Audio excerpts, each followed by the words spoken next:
देखिए, आज जो है राष्ट्रीय किसान दिवस था, जो हमारे किसानों के मसीहा रहे और पूर्व में इस देश के प्रधानमंत्री रहे और कई बड़े बड़े मुख्यमंत्री रहे हमारे प्रदेश के, जो ज़मीन से और जिन्होंने किसानों का दर्द समझा, उस किसानों के मसीहा चौधरी चरण सिंह जी का आज की जयंती थी। और उस जयंती पे हम आए वहाँ पे और लोगों के बीच में हमने उनके बताया कि इन्होंने किसानों को एक नई दशा और दिशा देने का काम किया था। आज जो मौजूदा सरकारें हैं और जो मौजूदा प्रधानमंत्री हों या यहाँ के जो स्थानीय नेता रहे, उनको जो चौधरी चरण सिंह जी थे, उन्होंने उनके बताए हुए रास्ते पर हमें चलना चाहिए और उनसे हमें प्रेरणा लेनी चाहिए। वो किसान परिवार से थे और उनका जो परिवार का 1857 में जो क्रांति हुई थी, उसमें एक राजा नाहर सिंह जी रहे थे, उनके परिवार से वो ताल्लुकात रखते थे। और इनके जो फादर थे बहुत करीब थे और उन्होंने फिर भी उन्होंने शिक्षा ग्रहण करी और इन्होंने किसानों के लिए संघर्ष किया और देश के जो सर्वोच्च पद होता है वो उस पर पहुँचे। तो हमें ऐसी महान विभूतियों से प्रेरणा लेनी चाहिए और ये आने वाली जो हमारी नई पीढ़ियां हैं उनको इनसे सीख। देखिए, स्टार्टिंग से ही जब मैं आया था यहाँ पे, मुझे बहन कुमारी मायावती जी ने आशीर्वाद देकर यहाँ लोगों के बीच में भेजा, तो मैं स्टार्टिंग से ही मैं कहता आया हूँ कि मेरी सबसे बड़ी जो यहाँ पे मैंने समस्या महसूस की है, देखिए मैं युवा हूँ और युवाओं को जो बेरोजगारी का दर्द, जो किसान मजदूर जो एक परिवार झेलता है अपने बच्चों को पढ़ाने के लिए, शिक्षा ग्रहण कराने के लिए, वो उनको पैसा खर्च करता है, उसके बाद वो बच्चे बेरोजगार रहते हैं, तो एक टीस होती है। मेरी पहली प्राथमिकता है कि मैं जो स्थानीय कंपनी हो गई या अगर मुझे यहाँ के लोग इतना मजबूत बना देते हैं कि मैं शासन प्रशासन में अपनी बात कह सकूँ, तो निश्चित रूप से जो बेरोजगार हैं युवक, उनको रोजगार दिलाने के लिए मैं पूरी ताकत लगा दूंगा और घर घर से जो शिक्षित और योग्य युवक हैं उनको बुला के मैं रोजगार दिलाने का काम करूंगा। दूसरी मैं यहाँ पे समस्या जो देख रहा हूँ, यहाँ पे किसानों को उत्पीड़न होता है पूरी तरह से।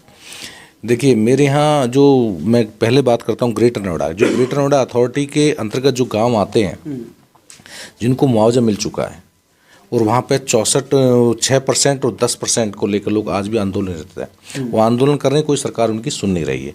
दूसरा, कुछ किसानों का अभी भी 64% का जो मुआवजा मिलना होता वो मुआवजा नहीं मिला, उसके लिए लोग आंदोलन कर रहे हैं। मेरी प्रायोरिटी ये रहेगी कि जैसे ही हम लोगों को आप ये ताकत हमें यहाँ पर मिलती है, मैं प्रायोरिटी पे 6% और 10% के प्लॉट की जो समस्याएं हैं, बैकलीज की समस्या है और 64% मुआवजे के लिए लोग संघर्ष कर रहे हैं जो किसान, उनकी समस्याओं को मैं प्रायोरिटी पे यहाँ पे समाधान कराऊंगा। और दूसरी समस्या मैं यहाँ पे देख रहा हूँ, पुलिस का उत्पीड़न भी है। जो पुलिस का उत्पीड़न यहाँ पे होता है गैर कानूनी रूप से, देखो हमारी जो नेता हैं बहन कुमारी मायावती जी, वो कानून के राज में विश्वास रखती है और हम भी उसमें विश्वास रखते हैं। अगर गैर कानूनी रूप से हमारे किसी भी व्यक्ति को उत्पीड़न होता है, मैंने देखा कि यहाँ पे बीजेपी के जो लोग हैं उन्होंने दहशत का माहौल यहाँ पे पैदा कर रखा है, तो निश्चित रूप से उस दहशत को हम खत्म करेंगे और कानून का राज स्थापित करने के लिए कानून का राज यहाँ पे हम स्थापित करेंगे। देखिए, विकास की जहाँ तक बात करते हैं, भारतीय जनता पार्टी की सरकार है, तो मुझे लगता नहीं कि भारतीय जनता पार्टी की सरकार ने, उनके जनप्रतिनिधियों ने यहाँ कोई विकास किया। उन्होंने केवल अपना विकास किया। विकास के नाम पर देखिए, जहाँ पर शिक्षा की व्यवस्था होनी चाहिए वो बहन कुमारी मायावती जी के शासनकाल में हुई और स्वास्थ्य की व्यवस्था होनी चाहिए, मेडिकल फैसिलिटीज़ जो एक जहाँ पर काशीराम हॉस्पिटल है, अपने आप एम्स को टक्कर देती है, वो हॉस्पिटल की वहाँ पर स्थापना कराई तो बहन कुमारी मायावती जी ने कराई। बालक बालिका कॉलेज की स्थापना कराई तो बहन कुमारी मायावती जी के शासनकाल में हुई। तो मुआवजा जो बढ़ा तो निश्चित रूप से वो बहन कुमारी मायावती जी के शासनकाल में हुआ था। भारतीय जनता पार्टी के लोगों ने कोई नया काम नहीं किया। एक जेवर एयरपोर्ट का जो प्रोजेक्ट है, इसको लेके वाई लूटते हैं, तो निश्चित रूप से आप पता करिए कि ये योजना बहन कुमारी मायावती जी की थी, वो उसे लाना चाह रही थी, पर जो केंद्र में जो सरकारें बैठी हुई थी उन्होंने इसको लागू नहीं होने दिया। दूसरा शासन अगर हमें मिलता तो निश्चित रूप से यहाँ पर हम एयरपोर्ट की जो व्यवस्था कराएंगे बहन कुमारी मायावती निश्चित रूप से कराती। और देखिए, जहाँ पे गौतम बुद्ध नगर जिले की स्थापना बहन कुमारी मायावती ने की, वहाँ के लोगों को अलग पहचान देने का काम किया। उनके जो ड्रीम प्रोजेक्ट था वो जेवर को भी एक अलग जिला बनाना चाह रही थी, उसके लिए वो कार्य उन्होंने स्टार्ट भी कर दिया था, पर दुर्भाग्यवश हमारी सरकार यहाँ से बदल गई। तो जेवर के लोग भी आज पूरी तरह विकसित होते, नोएडा और ग्रेटर नोएडा की तर्ज पे यहाँ काम हो रहा होता, युवाओं को रोजगार मिल रहे होते। तो भारतीय जनता पार्टी के लोगों ने कोई काम नहीं किया, उन्होंने केवल गुमराह किया, हमें मजहब के नाम पर, धर्म के नाम पर गुमराह करके काम किया। उन्होंने कोई भी काम ऐसा नहीं है जो वो गिना सकते हैं, केवल मीठी मीठी बातें, बड़े बड़े भाषण के अलावा मैंने जो आपको स्टार्टिंग में बताया कि हमारी जो फर्स्ट प्रायोरिटी है, हम लोगों को रोजगार देने की हमने बात की। निश्चित रूप से हम रोजगार यहाँ पर दिलाने के लिए पूरा प्रयास करेंगे और दिलाएंगे। दूसरा, हमने कहा जो किसानों की मांगे हैं, जिसके लिए किसान आंदोलन रहते हैं, जो आंदोलन कर रहे हैं, मेरे यहाँ कुछ किसान 6% और 10% को लेकर कर रहे हैं, 64% को लेकर आंदोलन कर रहे हैं, मैं उन समस्याओं का समाधान कराऊंगा। यहाँ किसानों को टाइम पे बिजली नहीं मिल रही है, खाद की व्यवस्था नहीं हो रही है और पुलिस का उत्पीड़न है बहुत सारी ऐसी समस्याएं हैं जो कि कुछ मैंने देखा है कई जगह की, जो बिजली विभाग हैं, जो NPCL UPCL है, उनकी मनमानी रूप से वो बिजली के बिल भेजते हैं, जिससे वो लोग बहुत ज़्यादा परेशान हैं। इनकी तानाशाही मैं नहीं चलने दूंगा। और जहाँ तक ज़िले की बात है, देखिए ये हमारे पहले प्रोजेक्ट में था, हमारी एक योजना थी।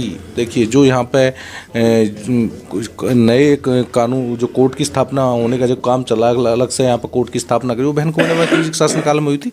तो यहाँ पे जो नई, निश्चित रूप से एक नया विकास करने के लिए हम पूरी ताकत करेंगे। हमारी जो नेता है वो कहने में विश्वास नहीं कर रखती है, वो करने में विश्वास रखती है, और वो निश्चित रूप से एक नया काम यहाँ पे। देखिए मैं जहाँ पे मेरी राशन डीलर से बात हुई है, यहाँ के स्थानीय निवासियों से मेरी बात होती है, जो वहाँ पे वो राशन वो दे रहे हैं, उस राशन में सामग्री जो होती है वो 60 रुपये की होती है, और जो उस पर छपाई है, जिस पे एडवर्टाइज की जाती है भारतीय जनता पार्टी के नेताओं की, उसमें 105 रुपये का 105 रुपये का खर्चा आता है। अरे आप एडवर्टाइज में विश्वास कर रहे हो, ये लोग विकास कर सकते हैं क्या? अपने आप को प्रमोट करने के लिए इन्होंने 105 रुपये खर्च किया। 105 में आप उन राशन बढ़ा के उन गरीबों को दे दिया होता तो उनका पेट पलता, और लोगों को बढ़ा दिया होते। तो इन्होंने कोई काम नहीं किया है, ये केवल वोट की राजनीति है इनकी, और ये गुमराह आप लोगों को कर रहे हैं, पर लोग अब पूरी तरह समझ चुके हैं। देखिए इन्होंने कोई तरीका नहीं छोड़ा है। मजहब के नाम पे, धर्म के नाम पे लोगों ने गुमराह किया, ये हर तरह से गुमराह करते हुए आए हैं। लोग पूरी तरह से वाकिफ़ हो चुके हैं। इन्होंने एक भाई को भाई से लड़ाने का काम किया, इन्होंने जात के नाम पर लोगों को लड़ाने का प्रयास किया। अब जनता, इनके पास कोई मुद्दा बचा नहीं है, जनता इन्हें पूरी तरह समझ चुकी है। अब इनका सूपड़ा साफ करने के लिए जनता बिल्कुल तैयार है। 2022 में इनको पता भी नहीं चलेगा इतनी दूर चले जाएंगे। जैसे उस टाइम पे 15-20 साल तक इनको लोग याद भी नहीं करते थे, वो स्थिति उनकी होने वाली है, मैं आपको बता रहा हूँ। निश्चित क्षेत्रवासियों को मैं यही कहने वाला हूँ, उत्तर प्रदेश में चुनाव आ रहे हैं, किसी तरह से कोई किसी से गुमराह ना हो। ये मजहब के नाम पर, धर्म के नाम पर जो हमारी जो धार्मिक हमारी भावनाएं होती है, सेंसिटिव मुद्दे होते हैं, इस पर हमारे लोग गुमराह हो जाते हैं। तो इन लोगों से बिल्कुल हमें सावधान रहना है, और हमें ये देखना है जो हमारा विकास कराए, जो हमारे बच्चों को रोजगार देने का काम करे, जो यहाँ पे किसानों की जो समस्याओं को समझे, किसानों के दर्द को समझे। जो महंगाई आज चरम को छू रही है, आज महंगाई जो है यहाँ चरम को पूरी तरह छू रही है, जो महंगाई हमारी कम करे और हमारी सारी सुविधाएं हमको उपलब्ध कराएं। हमें ऐसे नेता की, ऐसे जनप्रतिनिधि को और ऐसी सरकार की ज़रूरत है। लोग बहुत जागरूक है, बहुत समझदार हैं। अब इनको जवाब देंगे भारतीय जनता पार्टी को, उनका पूरी तरह यहाँ सूपड़ा साफ करेंगे। धन्यवाद जी।